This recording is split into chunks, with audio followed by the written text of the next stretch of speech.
Марика Лазарова 7 години живее во домот за пензионери во Струмица. Таа со својата скромна пензија од 10.000 денари во домот си ја плаќа наемнината од 1.500 денари и останувале пари скромно да го помине месецот.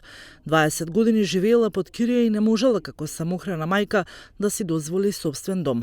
Сега се радува на реконструктивниот зафат во домот каде што покрај промената на столаријата ќе и се реновираат и собата, кујната и бањата.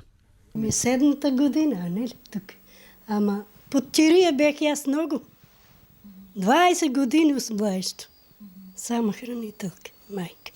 Ние сме стари лица, 74 години сум. Дека додам?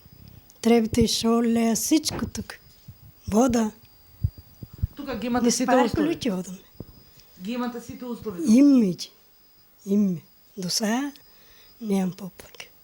7 милиони денари собрани само од чланарина чини целосниот реконструктивен зафат во домот за пензионери во Струмица, без никаква финансиска подкрепа од државата. Тоа се пари на пензионерите.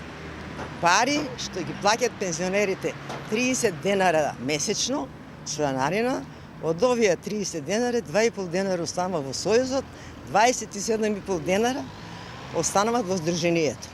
Откако ќе се заврши целосниот реконструктивен зафат на зградата, ќе се отпочне со изградба на нови 30 стамбени единици наменети за пензионери, приматели на минимална пензија. Имаме, да ви кажам, имаме потреба повеќе станови да изградиме, ради тоа што има пензионери што во работниот век не можеле никако да си го решат стамбеното прашање. Немат станови и немат куќи. Даскаловска е децидна дека во Струмица ниту изградбата на новите 30 стана не се доволни да се обслужат пензионерите кои имаат потреба од вакво или слично домување. Се надева дека ќе се изготват проекти од државата кои ќе овозможат изградба на дополнителни стамбени единици, задоволувајќи го барем минимумот на пензионери од Струмица.